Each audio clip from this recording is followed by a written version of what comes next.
el arranque otra vez del tercer video. Vamos a saludar, eso. Reiteramos el saludo. Tercer video de la noche.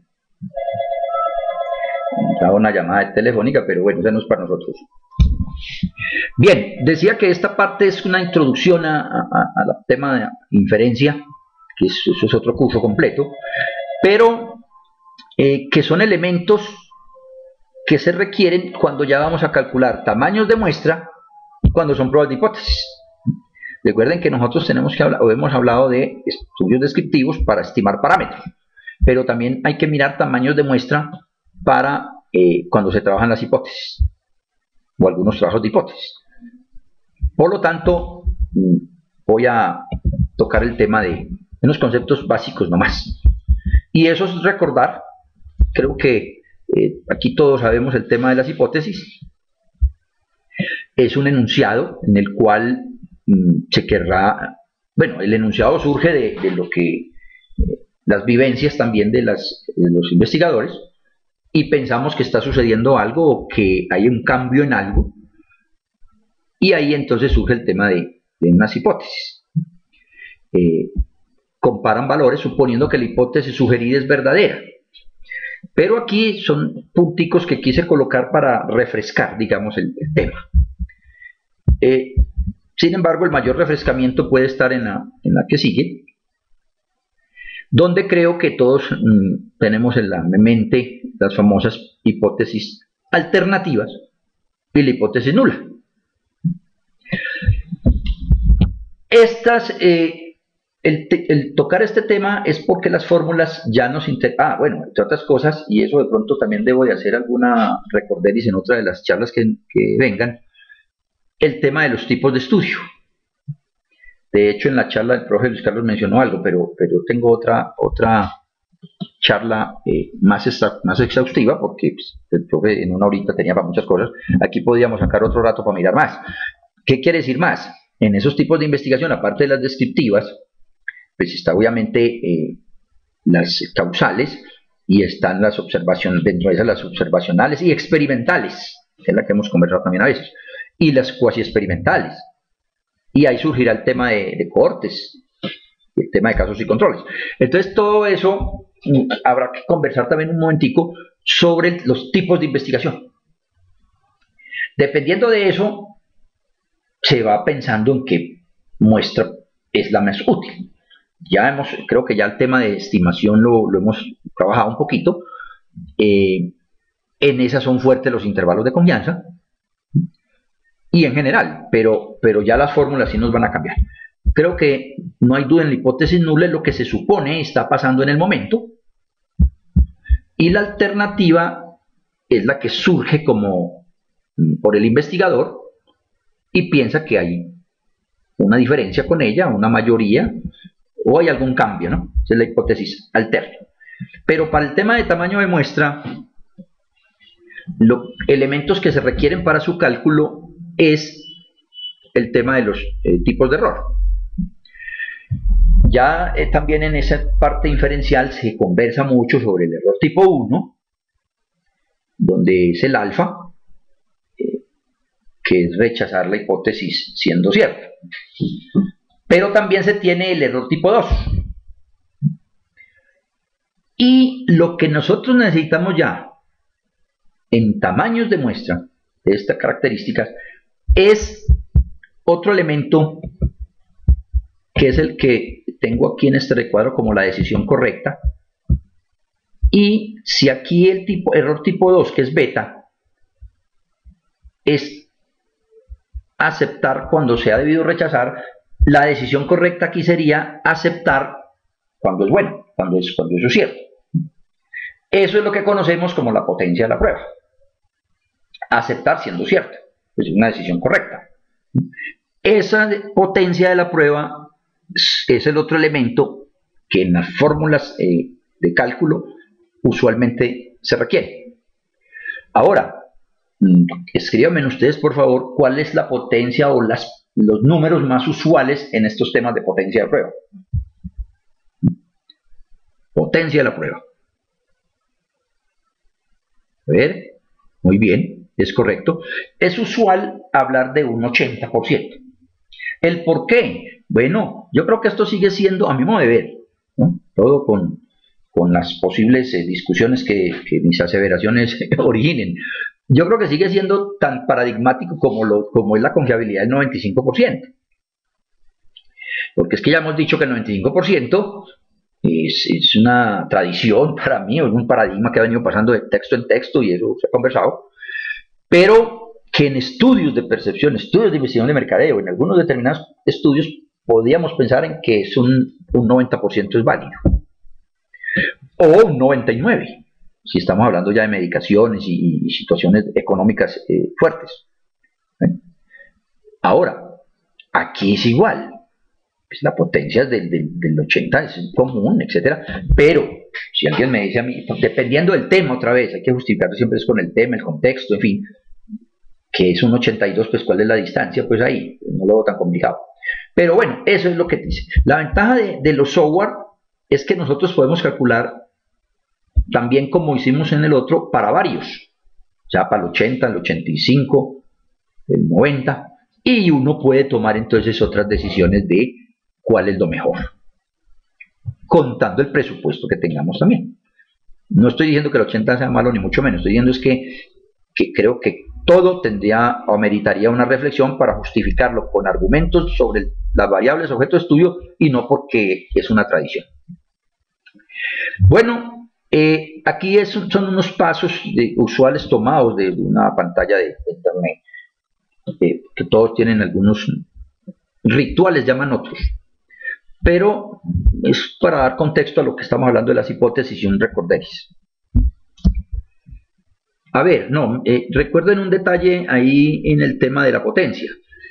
La potencia, mientras más alto, es mejor. Claro, porque es una decisión buena, la potencia de mi prueba, o sea, que sea efectiva. Entonces, si la pongo en 90, es mucho mejor. Por lo tanto, si la busco así, también que el tema merite de que yo minimice ese tema de error. Pero es claro otro detalle. Si yo incremento esa potencia, se disminuye el error tipo 2, que es el beta, o sea, se disminuye, claro está porque es complemento, pero eso implicaría aumentar el alfa, el otro tipo de error. Por lo tanto, sí, por lo tanto, es una especie de combinación. A ver, en control de calidad, estos errores se llaman el error del consumidor y el error del productor. ¿Qué pasa con esto? Pues depende de donde lo estemos mirando, ¿cierto? ¿Cuál es el error del productor? Pues uno rechazar un lote siendo bueno. Pues a él no le interesa eso en lo absoluto, entonces buscaría minimizar ese tipo de error. Y el error del consumidor es aceptarlo siendo malo. Entonces, ¿qué implica ahí? Depende de los costos también de producción. O si fue traído, si embarcado desde Europa, etcétera, pues tendríamos que buscar una estrategia donde el error del productor sea mínimo, por la enviada del exterior, el tiempo que se demora, la plata que llega, etcétera, etcétera. Y el consumidor, al fin de cuentas, ya pues, se le dará una garantía. Bueno, se buscaría otras alternativas. Lo que trato de decir es que dependiendo de cada caso, también se juegan, o deberíamos de pensar, cuál es el error que nosotros nos interesa tener un poquito mayor de control o que tenga mayor impacto en lo que estemos manejando. No sé si con el tema del error del productor y el consumidor lo aclaro. Una cosa es rechazar un lote siendo bueno.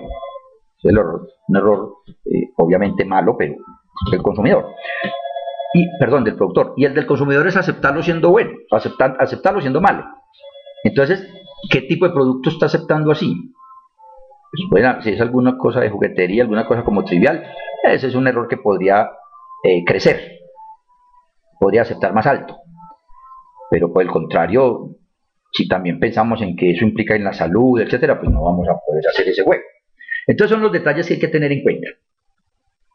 Algo aquí el tema del tipo 1, vamos a recordarlo en pantalla, que es la que me dice, el error tipo 1 es el que estamos diciendo es rechazar la hipótesis cuando es cierta. Entonces, yo rechazo la hipótesis, recuerden que siempre se habla en términos de la nula. Es correcto. A ver, pero el error sería el 5%, sí, es correcto. Aquí sí puedo afirmar que ese error tipo 1 sí es el complemento de la confiabilidad. Eso sí ya lo estamos aclarando. El error tipo 1 es el complemento de la confiabilidad.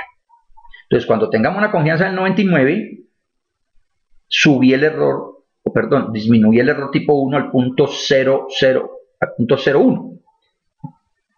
Pero eso implicaría que el beta crece. Y si el beta crece, entonces la potencia de la prueba disminuye.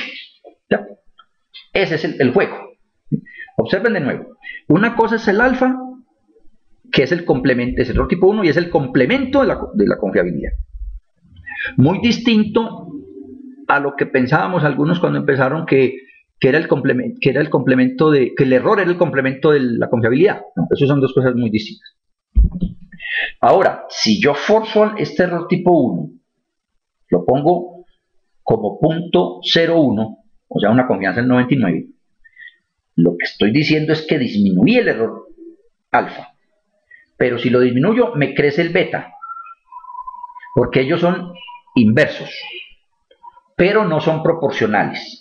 O sea, no es que cuando subí aquí punto 4, en el otro también. No son proporcionales. Habría ya que medir con las tablas de operación característica que llaman, en este caso con el software, para mirar qué tanto impacto tiene en el otro error. Entonces, ese es el juego que hay que mirar. Me he hecho entender hasta ahí, aunque obviamente alguna lecturita adicional es buena o mando otro videito. Bueno, entonces en ese sentido, estos pasos que se mencionan acá, pues obviamente se plantean las hipótesis de acuerdo al marco, a la formulación del problema. Pueden tenerse en varias hipótesis, pero aquí está el esquema para una. Se selecciona el nivel de significancia, pero eso está medido otra vez con lo que ya hemos hablado, no por antonomasia, pues poner siempre lo mismo, sino con reflexiones. Se identifica el estadístico y lo tengo encerrado en otro recuadro, porque aquí en lo operativo es lo que necesitamos. Depende de la hipótesis, es que necesitamos el estadístico. Una cosa es, si voy a hablar de promedio, mejor dicho, ¿cuál estadístico se utiliza cuando se trabaja para hacer una prueba de hipótesis para el promedio? Me lo escriben ahí, por favor. ¿Cuál será el estadístico? O sea, la fórmula, no la fórmula, sino el estadístico, sí se llama. ¿Cuándo voy a trabajar una hipótesis de promedio? Que es distinto a cuando voy a utilizar un estadístico para hallar una hipótesis de proporción. Y será distinta si voy a hacer una hipótesis con la varianza. Bueno, sí, podemos decir la prueba. ¿Sí? ¿Cuál es la prueba? Muy bien. La prueba como indicador es la T, es correcto, para promedio. No, el ANOVA funciona más con la F, y es para mirar diferencia ya de otra hipótesis, diferencia de promedios, cuando son varios. Y ahí podría jugar la T, la F. Pero bueno, sí, es la T. Pero entonces, ¿por qué digo que eso es lo clave? Porque entonces cuando usted vaya a mirar es de proporciones, que es lo que más nos ha tocado trabajar, claro, asumiendo normalidad, es perfecto. Porque si no fuera normal, pues estaríamos hablando desde la mediana probablemente, o de la media, pero trabajando seguramente con la U. Es correcto, con la U de Mann-Whitney. Eso está perfecto, muy bien, Blay.